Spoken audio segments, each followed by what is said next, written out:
আমি আরেকবার আপনাদের সামনে এআই ভিডিও মারফত তুলে ধরার চেষ্টা করছি ঠিক সেই সময় কি ঘটনা ঘটে থাকতে পারে।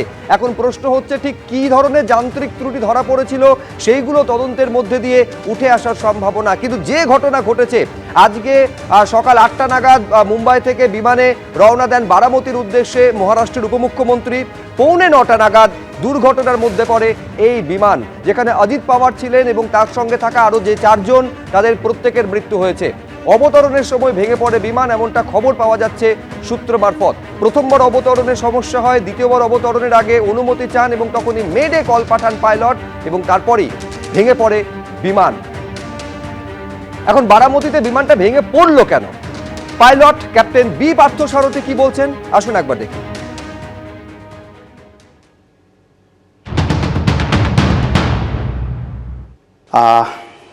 যেটা হয় ইমার্জেন্সিতে, কন্ট্রোলেবল ইমার্জেন্সি হলে সেখানে বিশেষ করে এক্সপিরিয়েন্স পাইলট যারা থাকে তাই এয়ারক্রাফটে কো পাইলট অ্যান্ড কমান্ডার্স থাকে। তো কমান্ডার সিচুয়েশন দেখে ডিসিশন করে যে এই সিচুয়েশনে ভিআইপি অন বোর্ড আছে, আমার ইমার্জেন্সি সিচুয়েশন হয়েছে, weather engine related, flight controls related, landing gear related, যাই হোক এটা যদি controllable situation emergency they will never try to two ল্যান্ড। বারামতির রানওয়ে তো ছোটো রানওয়ে, ওখানে ফায়ার ফাইটিং ক্যাটেগরি স্ট্যান্ডার্ড থাকবে না। ধরুন ল্যান্ডিংয়ের সময় সাপোজ টায়ার বাস্ট হলো বা ব্রেকিংয়ে প্রবলেম হতে পারে, যদি ল্যান্ডিং রিলেটেড ইস্যু হয় তাহলে আমার এটা একটা ফেটাল ইস্যু হতে পারে। সো এই জন্যে nobody will try two land any emergency with VIP on board যদি near by better facility airport থাকে। তো বারামতি থেকে বম্বের হার্ডলি 110 নটিক্যাল মাইল, মানে ক্লোজ টু 200 কিলোমিটারের মতো ডিস্টেন্স অনলি। আর এটা তো জেট এয়ারক্রাফট ছিল, প্রাইভেট চার্টার্ড হলো, এটা টার্বোপ্রপ এয়ারক্রাফট নয়, jet aircraft, Lear jet aircraft, very advance aircraft machine. So আর হাই অল্টিটিউডও ক্লাইম্ব করতে পারে। তো they can reach Bombay within 30-35 minutes and Poona can reach within 15 minutes in emergency situation also. তো আমাদের যে এয়ারক্রাফটের যে প্রেসক্রাইবড ম্যানুয়ালগুলো থাকে ইমার্জেন্সি সিচুয়েশনের জন্যে, dire emergency also allowed to land within 30 minutes of time. ওর মধ্যে যে এয়ারপোর্টটা পড়ে সেটাকেও ইমার্জেন্সি এয়ারপোর্টের মধ্যেই রাখা হয়। সো মানে এই ক্ষেত্রে পুনা ইজ ক্লোজড, এই ক্ষেত্রে Mumbai airport is close and ডিপার্চারও বম্বে থেকে করেছে, ওদের backup team support everything is available in Bombay. This kind of accident only will happen যখন পাইলট দেখছে they are not able to handle the aircraft. Just try to understand that. And এই সিচুয়েশনটা খুব rare ওকেশনে আসবে যখন এয়ারক্রাফট সিরিয়াসলি কন্ট্রোলেবিলিটি ইস্যু হবে, বা ধরা গেল বোথ ইঞ্জিন ফেলিওরে হয়ে গেল, বা ধরা গেল যে মানে ককপিটের কন্ট্রোল কলাম থাকে কোনো একটা জ্যাম অ্যান্ড যেটাই হলো, যেটা এক্সট্রিম এমার্জেন্সি, যেটা থেকে আমি আর ক্লাইম করতে পারছি না বা আমি ফার্দার বম্বে বা পুনাতে ডাইভার্ট করতে পারছি না, ওই সিচুয়েশনেই অনলি মেডে কল দেবে and try two land in same airport আর আশেপাশে। এই মহারাষ্ট্রের বারামতিতে যে বিমানটি ভেঙে পড়েছে যাতে মৃত্যু হয়েছে অজিত পাওয়ারের, এটি লিয়ার জেট 45 সিরিজের বিমান। 2023 সালে এই একই সিরিজের বিমান ভেঙে পড়েছিল মুম্বাই বিমানবন্দরে। অবতরণের সময় রানওয়ে থেকে পিছলে নেমে এসেছিল সেই বিমান। 2023-এ কি ঘটেছিল, মুম্বাইয়ে পিছলে গিয়ে দুর্ঘটনা ঘটেছিল এবং আজকে 2026-এর আজকের দিনে বারামতিতে এই একই সিরিজের বিমান ক্র্যাশ করলো যাতে মৃত্যু হলো মহারাষ্ট্রের উপমুখ্যমন্ত্রীর। 23 সালে সে যাত্রায় কিন্তু ভাগ্যক্রমে কোনো প্রাণহানি হয়নি।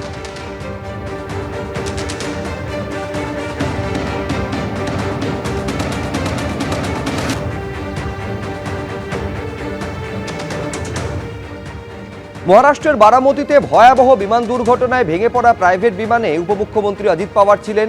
মহারাষ্ট্রের উপমুখ্যমন্ত্রী অজিত পাওয়ারের মৃত্যু হয়েছে, তার সঙ্গে যে আরও 4 জন ছিলেন তাদেরও মৃত্যু হয়েছে। অবতরণের সময় এই বিমানটি ভেঙে পড়ে বলে খবর সূত্রের। প্রথমবার অবতরণের চেষ্টা করা হয়, এরপর দ্বিতীয়বার অবতরণের অনুমতি চাওয়া হয়, মেডে কল দেন পাইলট, কিন্তু মাটি ছোঁয়ার আগেই সেটি দুর্ঘটনার কবলে পড়ে, মুখ থুবড়ে পড়ে তারপরে যাতে মৃত্যু হয় মহারাষ্ট্রের উপমুখ্যমন্ত্রীর।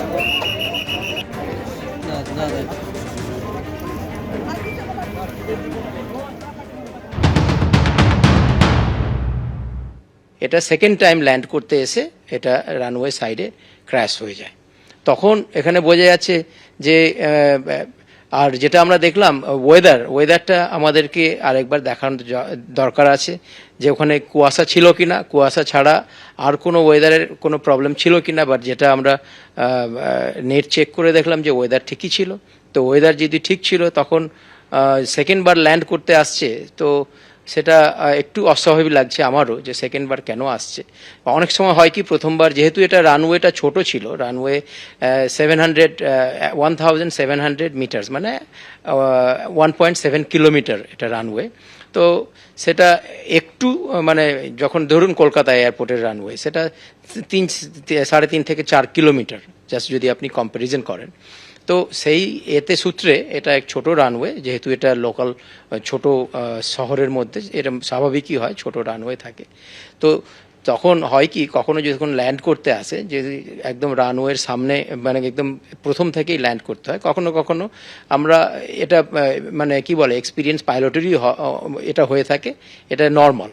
তো কখনো কখনো যখন আমরা দেখি যে রানওয়েটা আমাদের কাছে শর্ট লাগছে, যে আমরা ঠিক পয়েন্টে ল্যান্ড করতে পারি না, তখন আমরা গো অ্যারাউন্ড করি, মানে আবার ঘুরে আসি। 3000 मीटर 3 किलोमीटर की विजिबिलिटी है, विंड स्पीड नहीं थी। तो ऐसे में इस तरह के एयरक्राफ्ट को जो एक सीजनड और एक सेफ एयरक्राफ्ट माना जाता है दुनिया भर में, उसको इस हवाई पट्टी पर लैंड करने में कोई दिक्कत नहीं आनी चाहिए थी। जैसे मैं यहाँ देख पा रहा हूँ, ये तस्वीरें आपको मैं दिखाने की कोशिश कर रहा हूँ कि रनवे शुरू होने से पहले ही उन्होंने बाएं तरफ मनूवर करके शायद ये लैंडिंग यहाँ पे हुई है, और ठीक रनवे की बाईं तरफ ये जाके टकराया है और यहाँ पर पूरा ये हादसा हुआ। तो ये तस्वीरें हैं, रनवे अगर देखेंगे तो ये इस तरफ है, और ये छोटा सा, ये मुझे लगता है कुछ मीटर्स तक ये एयरक्राफ्ट स्किड करते हुए यहाँ पर आके उसने आग पकड़ी। जब वेदर खराब होता है या विजिबिलिटी की दिक्कत आती है तो पायलट्स को एटीसी की तरफ से ही गो अराउंड कहा जाता है, और पायलट भी बहुत बार कोई रिस्क लेना चाहते नहीं है, वो सेफ्टी मेजर्स को देखते हुए गो अराउंड करके पास ही के एयरपोर्ट पे जाते हैं। लेकिन जैसा बताया जा रहा है कि पहले अप्रोच के समय में विजिबिलिटी नहीं थी, ये खुद पायलट ने माना था। 8:18 पर पहला एटीसी से संपर्क हुआ, पुणे की तरफ जाने की इजाजत मिली, लेकिन यहाँ आने के बाद करीब करीब 8 साढ़े आठ बजे तक ये डिसेंट शुरू हो गया था बारामती के लिए, और एटीसी से अप्रोच हुआ। उस एटीसी से अप्रोच में जब फर्स्ट अप्रोच किया गया तो टचडाउन हुआ नहीं, क्योंकि ये टेबल टॉप एयर स्ट्रिप है या रनवे है, तो बैलेंस होता नहीं। अगर ये प्लेन रनवे होता तो पायलट को आसानी हो जाती है लैंड करने में या टच डाउन करने में, लेकिन क्योंकि टेबल टॉप है और बगल में घर और परिसर भी है, तो ऐसे में पायलट्स के विवेक पर या पायलट्स के एक्सपीरियंस पर ही होता है कि वो किस तरह निर्णय लेते हैं और विजिबिलिटी पर मात करते हुए चीजें करते हैं। तो पायलट ने पहले अप्रोच में ये माना कि विजिबिलिटी नहीं है, उन्होंने एक लूप बड़ा घुमाव लिया, वो आगे गए, वापस करीब 5 किलोमीटर आगे तक गए और दोबारा से उन्होंने सेकेंड अप्रोच के टाइम पे विजिबिलिटी होने की बात कही। और सीसीटीवी में भी आपको दिख रहा है कि इतने दूर का सीसीटीवी फुटेज जिसमें ये साफ दिखता है कि जब लैंड हुआ या क्रैश लैंडिंग हुई तो एक आग का गुब्बारा सामने आया। तो सीसीटीवी अगर उतनी विजिबिलिटी का फुटेज दे सकता है तो निश्चित रूप से पायलट को भी विजिबिलिटी होगी।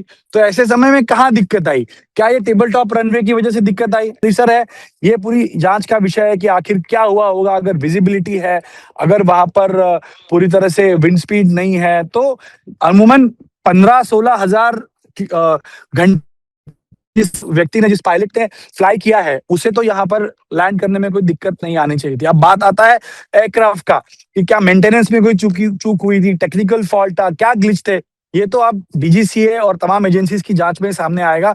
लेकिन चूक तो हुई है और अब उसका जिम्मेदार कौन है, ये अब जांच में ही पता चलेगा। एबीपी आनंद एगिए थाके एगिए राखे।